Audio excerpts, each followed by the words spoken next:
नमस्कार दोस्तों, आप सबका स्वागत है आज स्टडी ऑफिशियल पर। आज हम एक बेहद महत्वपूर्ण और चर्चा में रहे मुद्दे पर बात करने वाले हैं, जो कि बिहार में आरक्षण को लेकर सुप्रीम कोर्ट में हो रही सुनवाई से जुड़ा है। दोस्तों, आपको याद होगा कि हाल ही में बिहार सरकार ने शैक्षिक संस्थानों और सरकारी नौकरियों में एसटी, एससी और ओबीसी के लिए आरक्षण को 50% से बढ़ाकर 65% करने का फैसला लिया था, जिसे पटना हाईकोर्ट ने खारिज कर दिया था। अब इस फैसले के खिलाफ राष्ट्रीय जनता दल यानी कि आरजेडी ने सुप्रीम कोर्ट का दरवाजा खटखटाया है और कोर्ट ने इस पर नोटिस भी जारी कर दिया है। तो आज के इस वीडियो में हम जानेंगे कि ये पूरा मामला क्या है और किस तरह से आरक्षण के दायरे को बढ़ाने का फैसला हुआ, पटना हाईकोर्ट ने इसे क्यों खारिज किया और अब सुप्रीम कोर्ट ने इस पर क्या रुख अपनाया है। तो चलिए शुरू करते हैं। तो दोस्तों, बिहार सरकार ने 2023 में एक ऐतिहासिक फैसला लिया, जिसमें एसटी, एससी और ओबीसी के लिए आरक्षण की सीमा जो कि पहले 50% थी, उसे बढ़ाकर 65% करने का फैसला लिया। ये फैसला राज्य में हुई जातिगत जनगणना के आधार पर लिया गया था, जिसमें सामने आया था कि ओबीसी और ईबीसी मिलाकर राज्य की कुल आबादी का करीब 63 हिस्सा है और एसटी और एससी मिलकर करीब 21% है।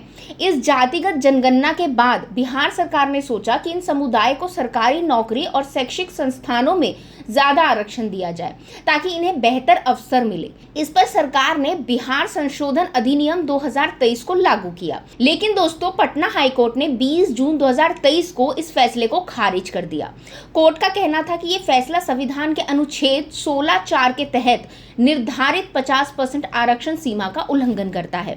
आपको बता दूं कि इंदिरा साहनी मामले, जिसे कि मंडल आयोग केस भी कहा जाता है, इसमें सुप्रीम कोर्ट ने 50% की सीमा तय की थी, जिसे किसी भी राज्य सरकार को पार नहीं करना चाहिए। हाईकोर्ट का यह भी मानना था कि आरक्षण का ये संशोधन समता के अधिकार का उल्लंघन करता है और इससे अन्य समुदाय के लोगों को नुकसान हो सकता है। ये तो हुई दोस्तों पटना हाईकोर्ट की बात। पटना हाईकोर्ट ने जब इस फैसले को खारिज कर दिया तो बिहार सरकार ने इस फैसले के खिलाफ सुप्रीम कोर्ट की तरफ रुख किया और आरजेडी इस मामले में अब सबसे बड़ी पार्टी बन गई। अब सुप्रीम कोर्ट ने आरजेडी की याचिका पर सुनवाई करते हुए केंद्र और बिहार सरकार को नोटिस जारी किया। कोर्ट ने कहा है कि इस याचिका को बिहार सरकार की पहले से लंबित याचिका के साथ जोड़ दिया जाए ताकि सभी पहलुओं पर एक साथ विचार हो सके।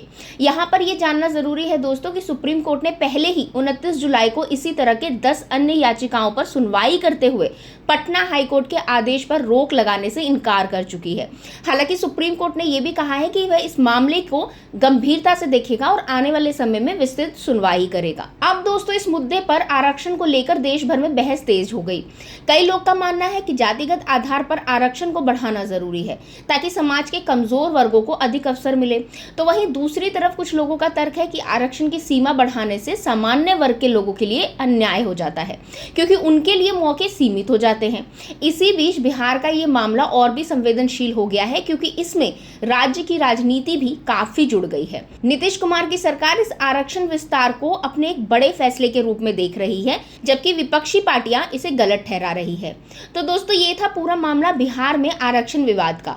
अब सबकी निगाहें सुप्रीम कोर्ट पर हैं। वे इस मामले में क्या फैसला सुनाती है। आने वाले दिनों में हमें और भी अपडेट्स मिलेंगी, जिनका असर न केवल बिहार बल्कि पूरे देश की आरक्षण व्यवस्था पर पड़ सकता है।